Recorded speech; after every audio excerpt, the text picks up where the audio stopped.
Hi guys, welcome back to Next Goal Wins, episode 3. Now then, ignore the league table, it is blank, but that's because I accidentally went slightly further than I intended to before doing this episode. So that's why the league is now saying that we are 5th. So we will go into the fixtures right away so I can correct you on that. This is the last year's season, the season that we've actually just played. The next game isn't for like literally 6-7 months. So that's not important. Also, in the last episode, I forgot to talk about the national team. So today we're going to be talking about them a lot because I completely forgot that they were even a part of it because they don't play many games very often because it's mostly just the odd friendly here and there. So we will talk about that as well. Don't worry. Now then, last year, I decided that we needed to make a lot of... We made a hell of a lot of signings, like a serious amount. I'm not sure if it'll actually show you, but I'm determined to prove that we made an absolute buttload of signings. Right, we want this here. Look at this. We got rid of a couple, and by that I mean they left us. We didn't get rid of them. They literally just got stolen out from underneath us. But I'm pretty certain we got them back again. We got Johnny Bartley back. No, not Johnny Bartley. No, we got... I'm confused. Right, yeah, sorry, it's the names again. Micah Malesi we got back after he left because I was determined to keep hold of him. As for young Bartley and kid Atualeval, we couldn't. They wouldn't sign back for us again. That's one of the problems. I found that if someone nicked one of my players, generally I could just go straight on and offer them a contract and they'd come straight back again. However, there were a few that refused to sign new contracts, which is a shame. I'm not going to go through every single one of these players because there are absolutely tons. I'm just going to go through the important ones, or that were important for us this year. We had Travis Sinapati, who's relatively old. In fact, I believe he's like 36 years old, but he's a half-decent player at this level. Can play a ball-winning midfield role very, very well, which is exactly where I've used him, because I'm now playing a system with 2 ball-winning midfielders. He is one of them. In fact, he can play in many, many positions. Luvu, I'm pretty certain, is a defender. Yeah, he did very, very well for us at central defence. As you can see, most of them are very good at being limited defenders. Luvu can play central defender okay, and obviously my system requires central defenders, so he was perfect for that. Other important players. Mariko played a few games. Micah Sinapati, I don't believe, played a huge amount of games for us. Albert Nauer, I thought was going to be good, but he just didn't really quite cut it.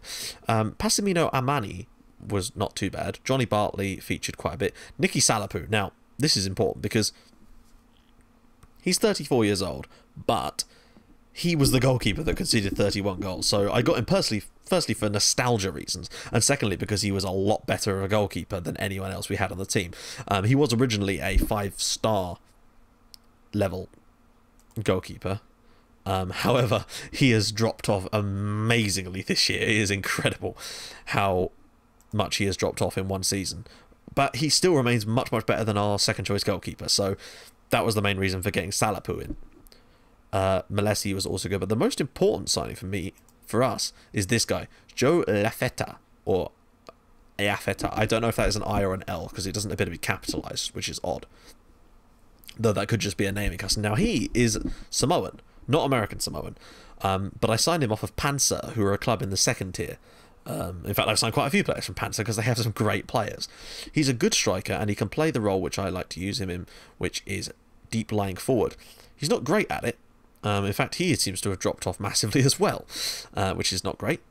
But it could just be because of some of the new signings I've made at the start of this season that his rating has gone down in comparison to others, such as Kang Gun and some of the other players we've got. So it's going to be interesting how we do this year. But I have plenty of time to actually work on that and sign new players. Because as you can see, for the new season, we've signed a few players. But most of these are players for the future.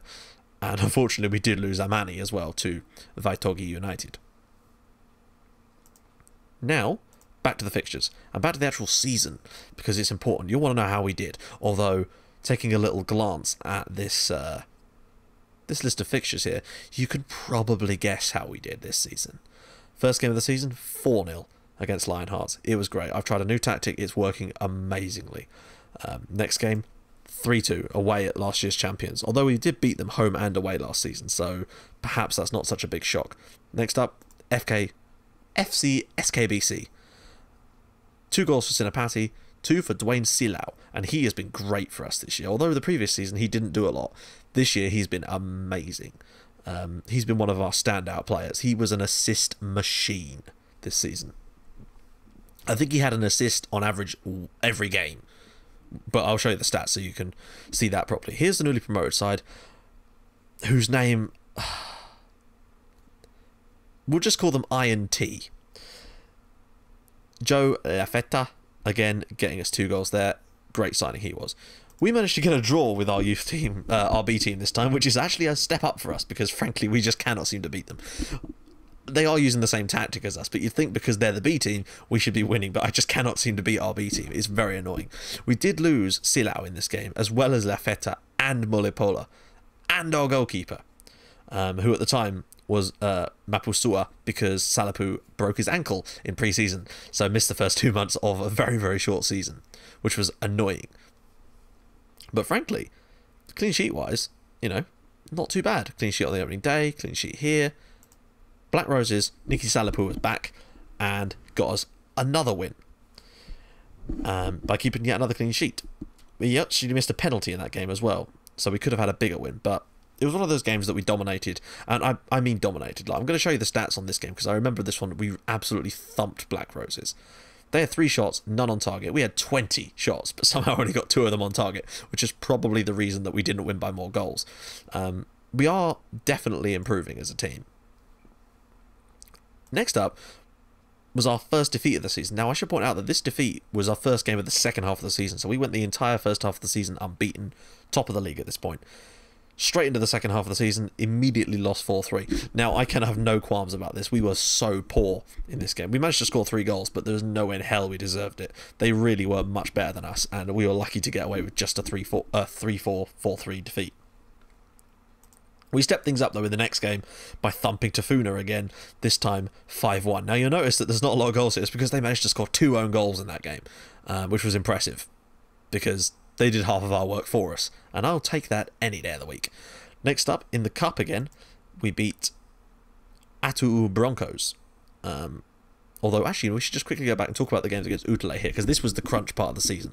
This was the part where I thought we really did need to kick on and win.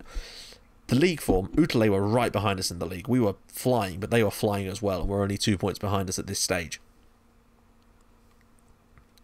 This win was huge. We were better than them, but it looked like we might get pegged back and get a 2-2 draw. Eventually, a late winner, I think it was from Tupuola, managed to win it for us. Then we had to play them in the Cup as well. So, knocking our main rivals for the title out of the league title race, or putting them back further behind us, and then knocking them out of the Cup straight after that, within a week, was going to be a good time, and we were even better in the Cup and just dispatched them comfortably.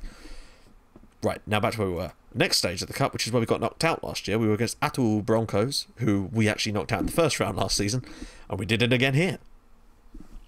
Unfortunately, because this game was midweek, there was quite a lot of players that needed a rest for the next game, and I mean a lot of them. They were, even with the small schedule, but obviously it's quite condensed, so there's still quite a few games in quite a quick succession. They needed that break, and I had no choice but to give them the break.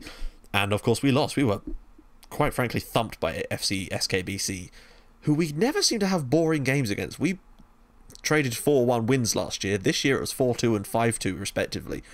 We like a good goal game. We just seem to batter each other every single season. We beat them big scores at home. They beat us big scores at home.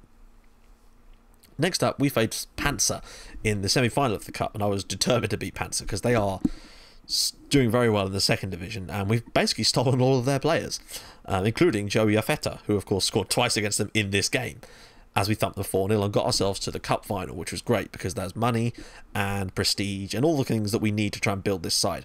Next up, we found our youth team, and games against our youth team are never boring. Last season we lost both of them by 4-3, and this season we'd already drawn 2-2. Well, we decided to go on better and lose 5-4 this time. We did score a hat-trick and still lost. I'm pretty sure one of their players also scored a hat-trick against us. Now, I looked at these guys' stats after the game, and they are rubbish. I do not know how it's done.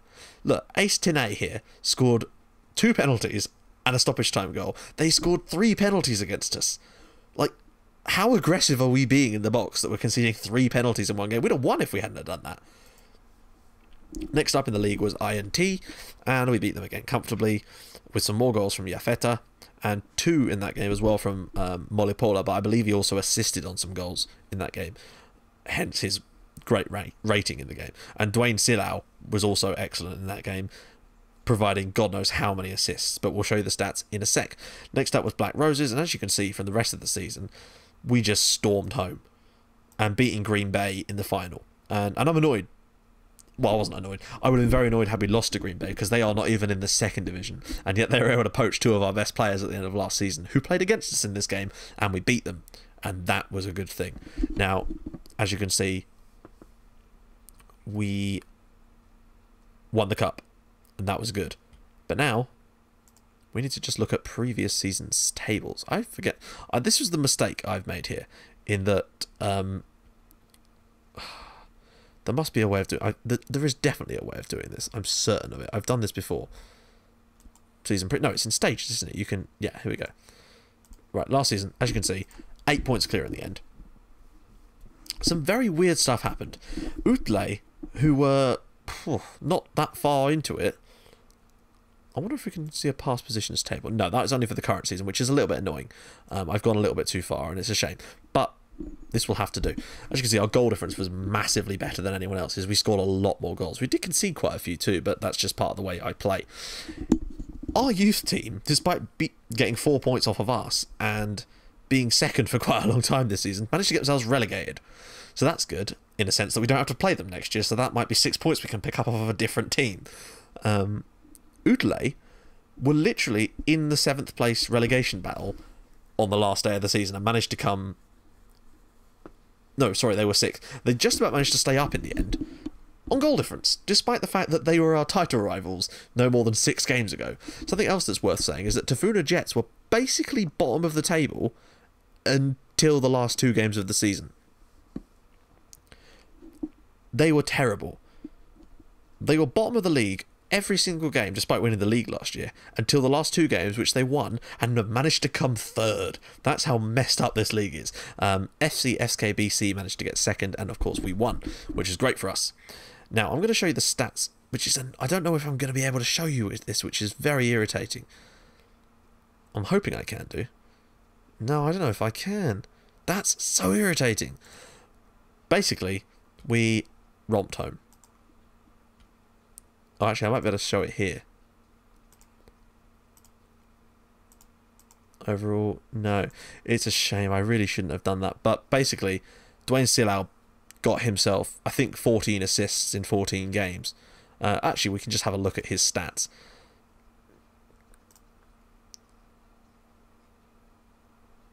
Dwayne Sillau, right. Last season, he got, my bad, 12 assists in 11 games, and 6 goals in that time as well. He was a beast. The other key player, of course, is Yafeta, who I believe is actually retired now, so that's going to be a pain. I might be able to find him, though, in our best 11. I'm going to say he's in the best 11. He must be. Yeah, Yafeta. For 13 games for us, 13 goals in the league, and 8 assists. Man of the match 5 times. He was brilliant. An absolutely inspired signing. He also got 3 in the cup, I believe. Yeah, 16 goals in 15 appearances last year, as well as 10 assists. 7 times man of the match. Absurdly good signing. Unfortunately, he's retired like a lot of other players, so I'm really going to have to fill a lot of positions in time for our next episode. And he's definitely our top goal scorer by an absolute country mile. Now then, moving along a little bit, we need to talk about the transfers that I've made. I've managed to, as you can see here, sign a lot of youngsters this time. I've basically looked at players that got a lot of potential but are also excelling in more specific roles, as opposed to just limited defender, limited fullback, because I like to play central defenders and complete wingbacks, but in fullback positions, because they're slightly deeper and don't quite get caught out as much. I also like to play a sweeper keeper, which is a rare one, but it is fun, and it works, or it seems to work with this strategy. So hopefully these guys can grow into decent players for that. One of the bonuses about being the national team manager is I basically get an extra scouting thing. I can see all the players that are American Samoan, and that's basically everyone in this league. So I have a little bit of a leg up there when it comes to signing players. I can just look at my national team, look at my scouts, what they have to say about the players, and go, right, we need to sign him, him, him, and him, which is why basically every good player now plays for us. And if they leave, I just sign them back again. I'm hoping that we can get enough money together to turn semi-professional at some point, and that would make us dominate. Because if we can offer players money, nobody's going to join other clubs on amateur contracts anymore. Even if it's just £1 a week, it's more than they would earn, more than they'd be earning at other teams, and that's huge. Right, now we're going to talk about the national team. It's been coming for a while now. We're going to have a look at the fixtures. They've not had many fixtures, I must say, in the last 2 seasons, since we've got basically to talk about all of these. Now, there's a lot of red. There's a lot of red, and that is because we are one of the worst teams in the world. And there's so many players constantly flying in and out of the team, it's really hard to build any kind of cohesion. I'm hoping that by using the same strategy that I use at my league side, we can maybe, because I own most of those players, just try to use that, but it doesn't seem to be working so far. Our first game was at home to the Solomon Islands, who are an alright side, as you can tell, from the fact they actually do compete in the OFC World Cup qualifiers. We lost 4-2. We did get some goals, though. We have scored goals, and that's key. Then we lost to our neighbouring island, Samoa, which was always going to be a kick in the teeth. But then we managed to get ourselves a draw at home to Tuvalu, who aren't, I don't even think, a member of FIFA, which is why they've not got a recognised world ranking. But we have taken a point of them, and that did actually boost our ranking, which is key. Then we lost at home to Vanuatu, who aren't even they're not a bad side. As far as those sort of sides go, they're quite good. Then we had New Caledonia. Now, the problem with New Caledonia is they've actually got some alright players. There is a guy that plays for New Caledonia that plays for Montpellier in France. We can't compete with that. No chance. I mean, admittedly, he's one of the few players that does play professionally, but the point is they exist. We have none. None of our players are professional. They are all amateur players from this database. And I'm hoping that through our youth intakes, which have been pretty awful, I've got to say, but that's because we've got such poor youth recruitment and the board won't let me increase it. Until such time as we get money, that's not going to change. We have been making a profit over the last couple of seasons. Only like 20,000 here, 20,000 there, but it's money. TV money, competition money. I'm hoping that we'll get Champions League money, and that could be the key for us to kick on, become semi-professional, sign some players, possibly on money contracts, and allow us to improve the facilities, the youth recruitment, the youth leagues, because we've been winning the youth league as well. And that's how I think we can improve the national team as well. But it is going to take a long, long time, which is why I'm going to be doing these yearly updates. Now, I don't know how long this series will last. It won't be able to last any longer than until Football Manager 15 comes out in November and I get the beta 2 weeks beforehand. So we can start doing videos on that. But I will be doing a similar series to this on Football Manager 15, possibly with Eritrea in Africa, who are one of the lower ranked African sides, or maybe Anguilla in North America. I haven't decided yet, and it's going to take a while until someone makes a database, in theory, that actually has these countries playable in it. But at least then we'd actually be able to qualify for the World Cup. But we'll have to see. Now on to 2014. So you can see we just basically play friendlies each year. We've not actually played a competitive game yet. I know we do have Pacific Nations games and OFC Nations Cup qualifiers around this year, so we will actually get to play some games, although they haven't actually been scheduled yet. We do genuinely have some games coming up, I promise. We can arrange friendlies, but as far as I'm aware, we can't really get anyone decent. Let's have a friendly against Argentina. That would be brilliant.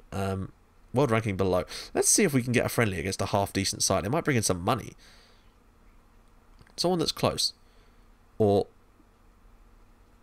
let's do New Zealand. If we could get a friendly against New Zealand, fee 0. That'd be quite interesting. Just to see if they would accept it. Friendly proposal. I'd be interested, and you'll find out if they accepted that in the next episode. But let's talk about the games we actually had last year. Cook Islands, 3-3 draw, and that was impressed with that. We got a 3-3 draw away at the Cook Islands, and they're not a bad side either. Tiaoli Bartley got us 2 goals, and Ben Fiage got us a goal. It's a shame. We were actually pegged backwards. From what I remember, we were winning until like the last minute of that game, and I wanted us to get the first win. They've not won a game since they beat I believe it was Tonga. They beat them 2-1 in a World Cup qualifier back when Thomas Rongen was in charge a few years ago. And they failed to qualify for the next stage of the World Cup qualifiers, but they did actually win a game, and they got a draw against... Oh, I can't remember exactly who it was. It was someone... I think it might have been Fiji. And then they were unfortunately beaten in their final game against Samoa, which is a shame. We then played Papua New Guinea, who are a bit of a better side. From what I remember, their world ranking is actually not that... Well, actually, they're pretty awful as well. But they just thumped us 3-1. We weren't even close to getting a goal in that game, except for the one we did get. We then played Tahiti, lost 2-0. Tonga... I think Tonga actually got quite... No, they're even worse, and they thumped us 4-1. Things just got worse from then on, which is a shame. But it's going to take a while before our national team starts showing any signs of improvement, basically. So hopefully, with our improvement as a club, we can then improve with the players we produce for the national team, and hopefully at least get them to win a game. I just want to see how far we can take this. It could take 25 years, who knows, which would only be 25 episodes. I'll try to keep the episodes down in length, but as you can see, talking about an entire year's worth of football in one episode, trying to keep it under 20 minutes is fairly difficult. But we'll try to wrap it up now because you're probably getting a little bit bored of me talking.